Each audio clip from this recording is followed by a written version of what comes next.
ओम नमः शिवाय। नमो नमः तुहि शंकराय वीराय भव्याम्बुजभास्कराय अनंतलोकाय सुरार्चिताय देवादिदेवाय नमो जिनाय देवादिदेवाय नमो जिनाय। पंच प्रविष्टि भगवान की परम पूज्य आचार्य भगवंत गुरुवर विशुद्ध सागर जी मुनि महाराज की परम पूज्य मुनि श्री सुप्रभ सागर जी महाराज जी की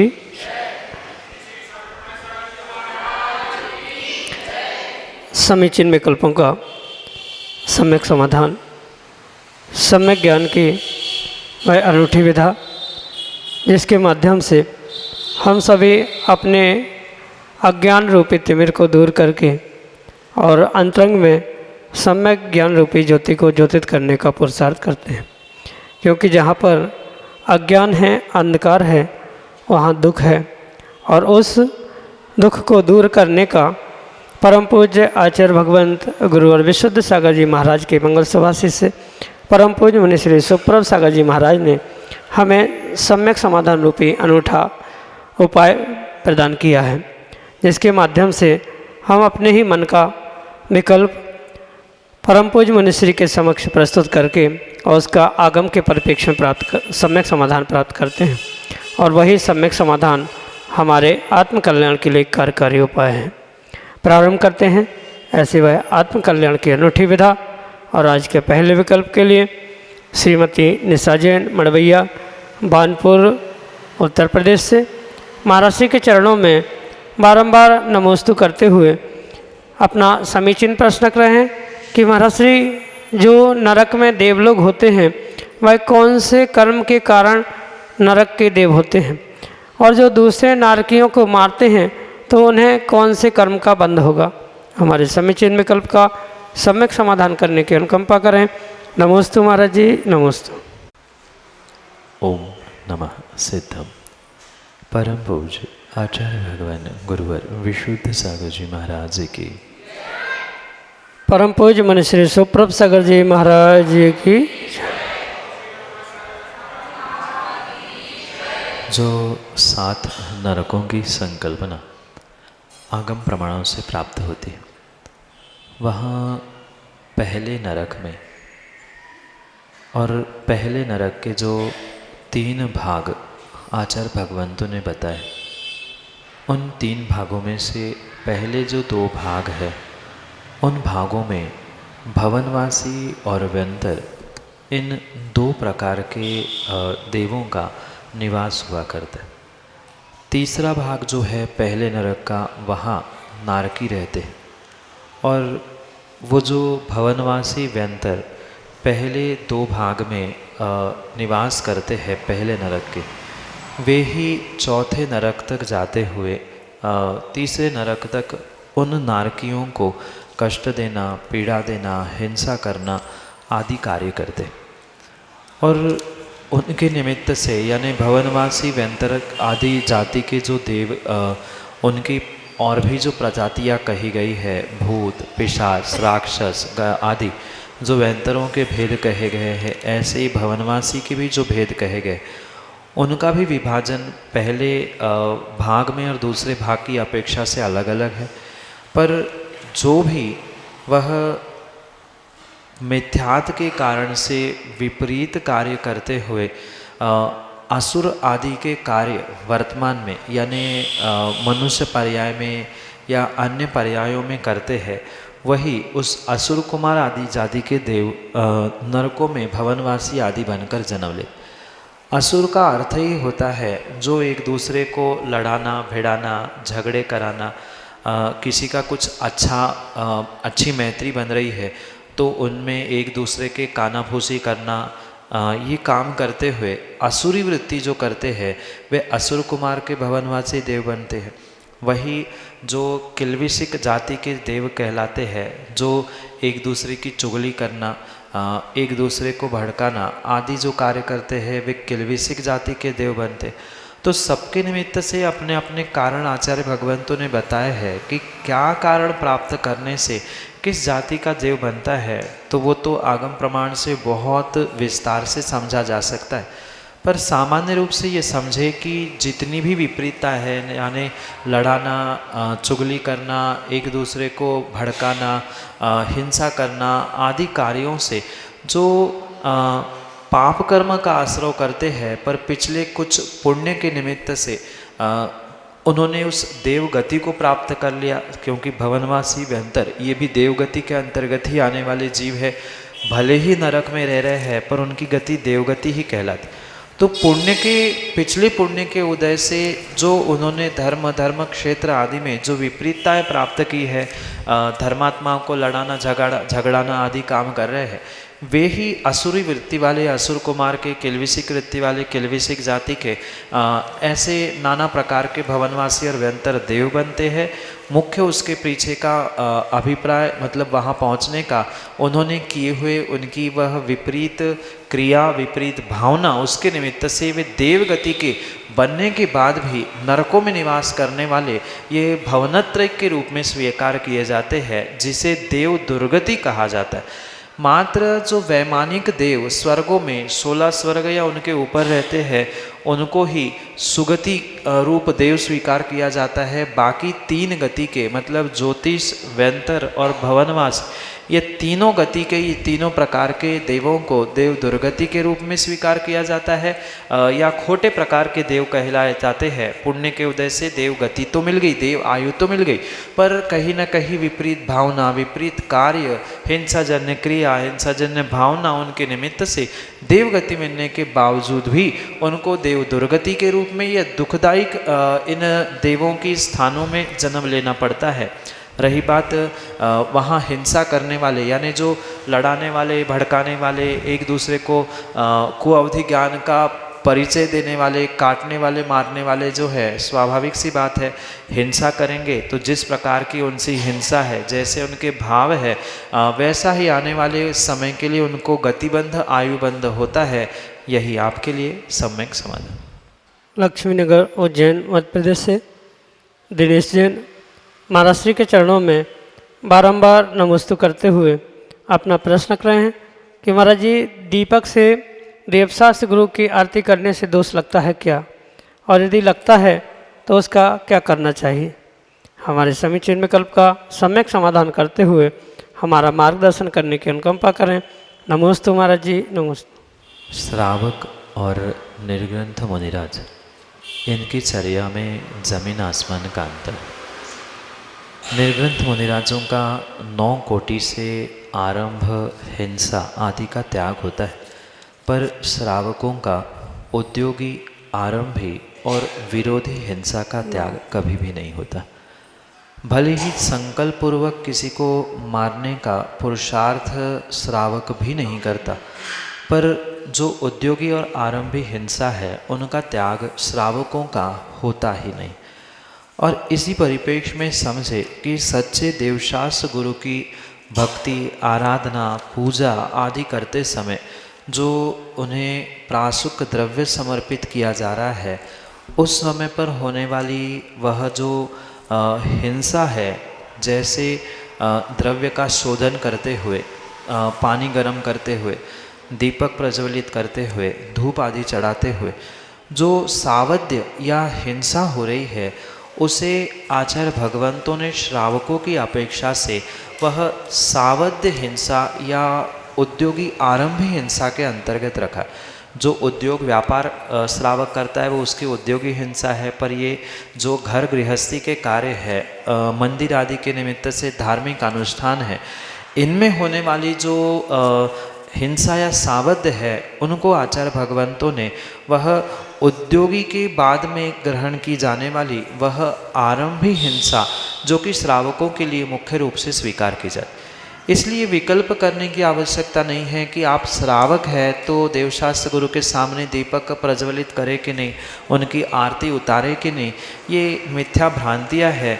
जब घर परिवार में भोजन बनाने के लिए दिन रात अविवेक पूर्वक जब हिंसा करने में आपको दोष नहीं है, तो विवेक पूर्वक अगर सावध्य कार्य वहाँ देवशास्त्र गुरु के पास हो रहा है, आरती की जा रही है, तो उसमें किसी भी प्रकार का दोष नहीं। पर ये भी ध्यान रखने की आवश्यकता है कि जब हमें पता है कि हमें एक ही आरती करनी है, तो उसमें उतना ही घी होना चाहिए जितने में हमारा काम सज जाए। नहीं तो कई स्थानों पर देखने में आता है कि 10 मिनट की आरती होती है और 2 घंटा दीपक जल रहा है, तो वहाँ तो विराधना होगी, अविवेक के कारण हिंसा का भी पाप लगेगा। पर आप अगर छोड़ भी दोगे तो भी आगम के विरुद्ध कार्य होगा, आगम का आवरणवाद होगा, वहाँ भी भाव हिंसा की संभावना है। इसलिए जो भी कार्य श्रावकोचित कहा है, पूजा पाठ, अभिषेक, द्रव्य प्राशुकीकरण, द्रव्य समर्पण करना, वहाँ पूर्ण रूप से विवेक रख के अगर कार्य किया जा रहा है, मतलब 10 मिनट की आरती है तो दीपक में घी उतना ही होना चाहिए, 10-15 मिनट जले वो अपने आप शांत हो जाए। बंद भी करोगे तो दोष है, नहीं जलाओगे तो दोष है, अधिक जलेगा तो दोष है। तो ये विवेक पूर्वक श्रावक का कार्य होना चाहिए, क्योंकि श्रावक की संज्ञा ही श्रद्धावान, विवेकवान और क्रियावान होती है। अगर विवेक नहीं है तो क्रिया का अर्थ नहीं है, और विवेक मात्र है और क्रिया ही छोड़ दी आपने आरती करना, तो वो भी श्रावक का कार्य नहीं हो सकता। इसलिए सभी में तारतम्य बनाते हुए श्रावकों को उचित कार्य करने की आवश्यकता है। श्रद्धा के साथ विवेक और क्रिया दोनों कार्यकारी होते हुए इन क्रियाओं को समझना होगा, क्योंकि आचार्य भगवंत ने स्पष्ट लिखा है, सावद्धलेशो बहुपुण्य राशो दोषा नालम कणिका विशस्य न दूषिकाशित शिवाम्भुरा से। स्वयंभू स्तोत्र में समंतभद्र स्वामी कहते हैं कि श्रावक जो देवशास्त्र गुरु के निमित्त से सावध्य द्रव्य समर्पित करने के लिए, उनकी पूजा आराधना करने के लिए कर रहा है, उसके निमित्त से जो भी वह सावध्य को प्राप्त हो रहा है, जो आरंभी हिंसा को प्राप्त कर रहा है, चूँकि उसके भाव विशेष विशुद्धि को प्राप्त करते हैं, पुण्य कार्य करने के लिए वह पुरुषार्थ करता है, शुभ भाव, शुभ मन, शुभ वचन, शुभ काय की परिणति होने से बहुत सारे पुण्य में थोड़ा सा पाप का घाटा वह सहन कर सकता है। मतलब जैसे विशाल समुद्र में एक कण जहर का डलने से कभी समुद्र जहरीला नहीं होता, ऐसे ही जिनके शुद्ध भाव है, विशुद्धि के साथ जो भगवान की 3 लोक के नाथ की गुरु की आरती करने के या उनको द्रव्य समर्पित करने के उत्कृष्ट भाव रख रहा है, उस समय में थोड़े से द्रव्य शुद्धिकरण या अन्य कार्यों में होने वाला सावध्य, पाप, हिंसा उस पुण्य में समाविष्ट होते हुए फल देते हुए पुण्य में ही देगा। पर अगर भाव खोटे हैं, खराब है, मैं तो हिंसा कर रहा हूँ, मैं तो पाप कर रहा हूँ, मैं पानी गर्म कर रहा हूँ, मैं दीपक जला रहा हूँ, मैं आदि कर रहा हूँ, ऐसे विचारों के साथ करेंगे तो वो पाप ही पाप बढ़ेगा। पर मैं 3 लोक के नाथ को दीपकों के द्वारा अष्ट द्रव्यों के स्वादा पूजन कर रहा हूँ, इन गदगद भावों से, आह्लादित भावों से विशुद्धि के साथ अगर पुण्य एकत्रित किया है, तो थोड़े से पाप का घाटा भी वहाँ पर पुण्य रूप ही अल्टीमेटली फलीभूत होता है। इसलिए आचार्य भगवंत और आगम प्रमाणों से देवशास्त्र गुरु की आरती आदि करने में दोष नहीं है, पर विवेक होना बहुत आवश्यक है। जितनी आवश्यकता है उतना ही घी, उतनी ही मर्यादा, और वो भी शुद्ध प्रासुक हो तो ही पुण्य का कार्य है, अन्यथा वह पाप का ही भागी हो सकता है। यही आपके लिए सम्यक समझ। श्रीमती रेणु गोधा, नयापुरा, उज्जैन, मध्य प्रदेश से अगले समीचीन विकल्प करें। गुरुदेव के चरणों में त्रिबार नमोस्तु नमोस्तु नमोस्तु। गुरुदेव, मेरा प्रश्न ये है, मुझे संकोच, समाधि मरण किस परिस्थिति में लेना चाहिए? जैसे कभी कोई कोमा में चला गया या उसकी कोई बीमारी नहीं है शरीर में और उसके अलावा भी उसकी बॉडी शिथिल हो गई है, तो किस टाइम पे, किस समय उन्हें समाधि मरण दिलाया जा सकता है? मन में थोड़ा उपसर्गे दुर्भिक्षे जरसी रुजायाम च निः प्रतिकार धर्माय तनु विमोचन माहुर सल्लेखना मारिया। इस प्रकार से श्लोक देते हुए आचार्य भगवंत रत्नकर्ण श्रावकाचार में श्रावकों के उस सल्लेखना व्रत के विषय में समझाते हुए कहते हैं कि समाधि मरण लेना या सल्लेखना ग्रहण करना कोई हंसी मजाक या खेल तमाशा नहीं है कि मन में आया हमने सल्लेखना ग्रहण कर ली, समझ में नहीं आ रहा है कि जीवन कहाँ जा रहा है, दुख बहुत है और कोई कह रहा है मैं समाधि मरण ले रहा हूँ, सल्लेखना दे दो, तो ये किसी भी प्रकार से उचित नहीं है। जो श्लोक मैंने सुनाया वहाँ आचार्य भगवंत समंत भद्र स्वामी स्पष्ट कहना चाहते हैं उपसर्गे दुर्भिक्षे। अगर घोर कोई उपसर्ग श्रावक या साधु के ऊपर आया है और पता है कि इस उपसर्ग से बचना संभव नहीं है, तो उपसर्ग के काल में दूसरा दुर्भिक्ष यानी दुर्भिक्ष हो रहा है, जहाँ खाने पीने की व्यवस्था नहीं है। जैसे कुछ सैकड़ों वर्ष पूर्व यहाँ उत्तर भारत में वह 12 वर्ष का अकाल दुर्भिक्ष पड़ा था, जिसको उज्जैन के निमित्त से कथानक में आपने सुना होगा। 12,000 मुनिराज दक्षिण चले गए, 12,000 यहाँ रह गए। तो ऐसा अगर कोई काल आता है और कोई दूसरी व्यवस्था समझ में नहीं आती है, तो उस समय पर चाहे श्रावक हो साधु हो, सल्लेखना समाधि मरण ले सकता है। तीसरा कारण कहते हैं कि बुढ़ापा आने पर जरसी यानी बिल्कुल अब बुढ़ापा आया है, पर बुढ़ापा का मतलब ये नहीं है आजकल तो 40-50 में ही बुढ़ापा आ जाता है तो समाधि लेना उचित नहीं है। ये आगम में स्पष्ट लिखा है कि बुढ़ापा ऐसा होना चाहिए जो किसी हस्तरेखा विशेषज्ञ, ज्योतिष विशेषज्ञ, उनसे पता किया जाए कि अब वास्तव में आयु कितनी है, क्योंकि मात्र हाथों से कुंडली से ही आयु नहीं, अन्य भी बहुत सारे लक्षणों से समझ में आता है कि लगभग आयु कितनी है। और लगभग आयु अगर 15 साल की है तो अभी 5-6 साल अभ्यास करना चाहिए, और जब समझ में आए कि 10 साल से कम आयु शेष बची है तो 12 साल की सल्लेखना जो उत्कृष्ट कही जाती उसे अभ्यास के रूप में लेते हुए फिर साल प्रति साल गुरु का मार्गदर्शन प्राप्त करते हुए उसे बढ़ाना चाहिए। कोई भी कार्य अचानक नहीं होता। कल पता चला कि कोई गंभीर बीमारी हो गई है जिससे बचना संभव नहीं है, तो वहाँ तो फिर भी समझ में आता है, पर 60-70 के भी होने के बाद कोई शिथिलता शरीर में नहीं समझ में आ रही है तो ज़बरदस्ती मरने का प्रयास करना ये समाधि मरण नहीं है। सल्लेखना का अर्थ ही होता है कि क्रम से पहले अपने कषाय को कृश करना यानी कम करना, फिर शरीर को कम करना। अगर कषाय कम नहीं हो रही है, भाव आपके ममत्व से कषायों से दूर नहीं हो पा रहे हैं, तो शरीर को सुखाने से कोई भी अर्थ नहीं है। इसलिए जरसी यानी वृद्धता आने पर, रुजायाम यानी बीमारी होने पर ऐसी बीमारी जिसका निहि प्रतिकार है, जिसका कोई प्रतिकार नहीं है। आजकल लगभग सभी बीमारियों का प्रतिकार यानी दवाई के रूप में, उपचार के रूप में प्राप्त होता है, और वो सब करने के बाद अगर कोई समझ में नहीं आ रहा है, जैसे किसी को कैंसर भी हो गया तो 1st-2nd स्टेज तक बीमारी ठीक हो सकती है, और उसके बाद भी 3rd स्टेज पर पहुंच गया या 1st स्टेज में डॉक्टर ने कह दिया अब संभव ही नहीं है, तब तो सल्लेखना या समाधि मरण लेने में कोई दोष नहीं है। पर बिना औचित्य, बिना विवेक के कभी भी ये सल्लेखना समाधि मरण नहीं होता। साथ में धर्म की जो विशेषता यानी जो संयम रूपी, चारित्र रूपी धर्म धारण किया, कुछ ऐसा निमित्त बना जिसके कारण से धर्म छोड़ना पड़ रहा है, संयम का परित्याग हो रहा है, तो ऐसे समय में भी शरीर को छोड़ते समय धर्म छूटने से पहले धर्म ना छूटे, इसलिए समाधि सल्लेखना ली जाती है। पर मैं पुनः कह दूं, ये कोई हंसी खेल नहीं है। आज ले लिया, कल पुनः कैंसिल कर दिया, पुनः आगे बढ़ा दिया, क्योंकि भावुकता में बहुत सारे 12 वर्ष के समाधि सल्लेखना लेते हैं, पर पता चला 15 साल तक कुछ शरीर में बदलाव ही नहीं हुआ, 15 साल बाद पुनः एक बार ले रहे, तो ये बात जमती नहीं है। पहले विवेक से पता कर लिया जाए। इसके विषय में बहुत अच्छे तरीके से मरण कंडिका और भगवती आराधना जैसे ग्रंथों में आचार्य भगवंतों ने बहुत सुस्पष्ट इसकी व्याख्या की है कि किस प्रकार से इसका क्रम होता है, इसके लिए किस प्रकार से निर्ग्रंथ मुनि या आचार्य भगवंत खोजने होते हैं कि जो आपको मार्गदर्शन करे, आपको संकेत करते रहे किस प्रकार से त्याग करना है। इन सभी बातों को मायने रखते हुए ही समाधि संलग्न करना चाहिए। अन्यथा मात्र मरते समय त्याग कर लेना या बिना विवेक के घोषणा करते रहना, ये किसी प्रकार से उचित नहीं है।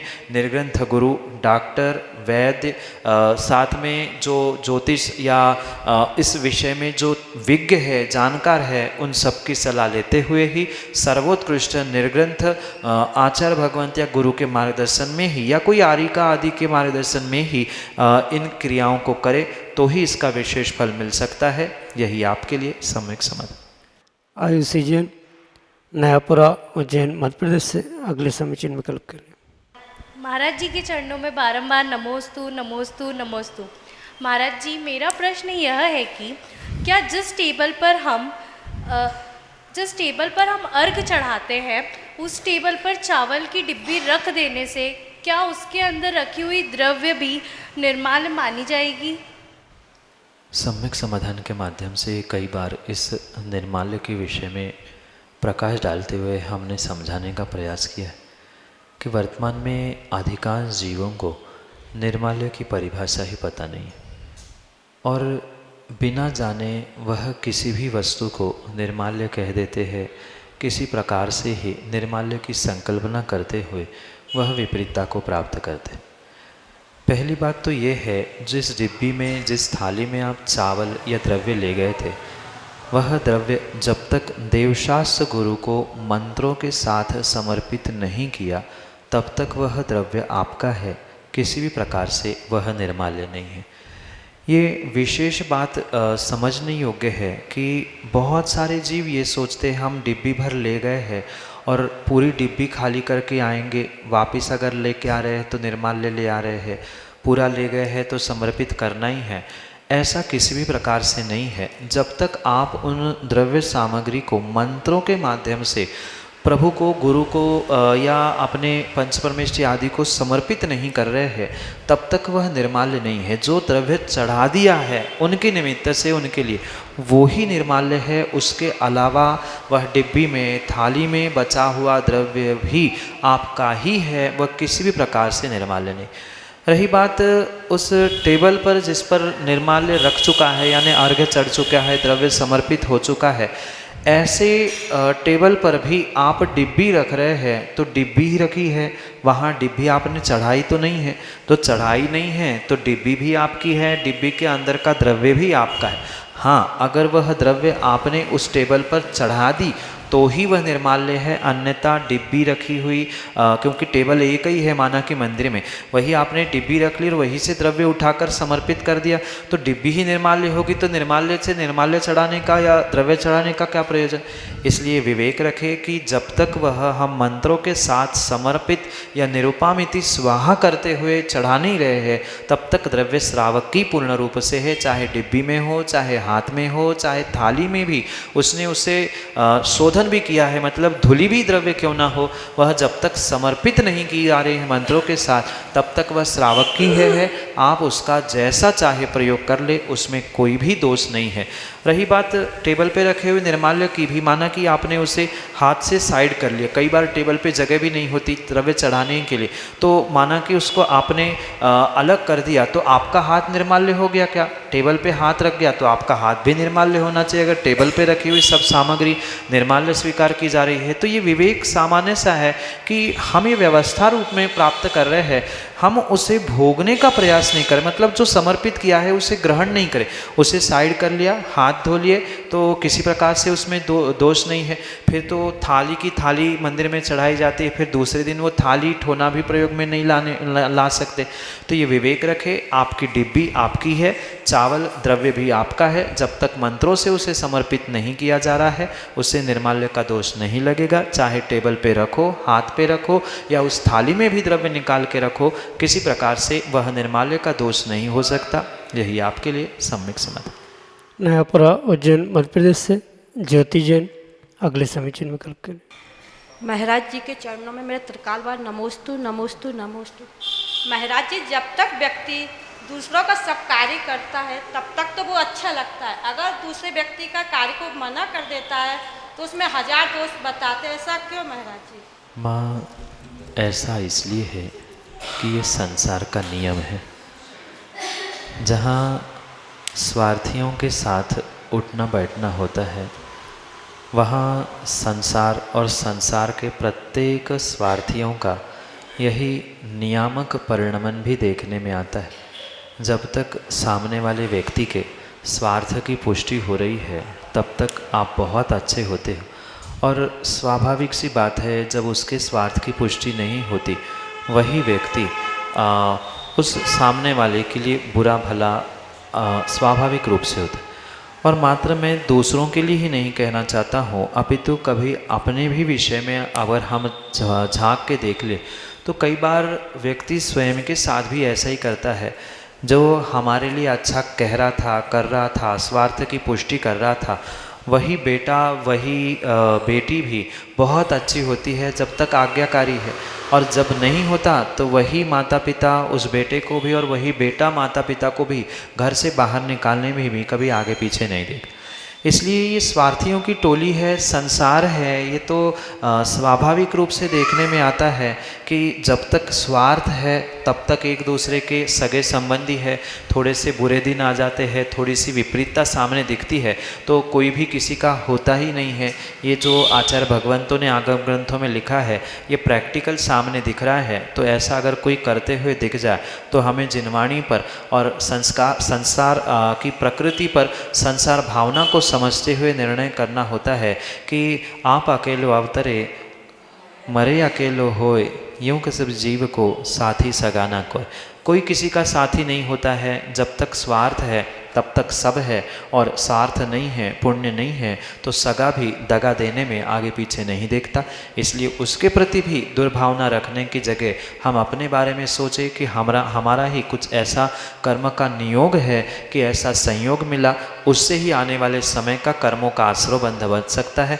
अन्यथा उसके प्रति भी अगर दुर्भावना प्रकट होगी कि उसने साथ मेरा ऐसा किया, उससे बदले लेने की भावना हो रही है, तो कर्मबंध से संसार ही बढ़ता रहेगा। ये सोचे कि पिछले पर्याय में हमने कुछ ऐसा किया था जो आज मेरे साथ ऐसा कर रहा है, मैंने भी कितनों के साथ ऐसा किया है इसलिए मेरे साथ ऐसा हो रहा है। ऐसा सोचने से ही कुछ शांति भीतर हो सकती है। और ये संसार स्वार्थियों की टोली और स्वार्थियों से भरा है। यही संसार का नियम है कि इस्तेमाल करो और फेंक दो, यूज एंड थ्रो। यही वर्तमान की तरीका जीवों का हो चुका है, इसलिए उसमें विकल्प ना करें। यही आपके लिए सम्यक समाधान।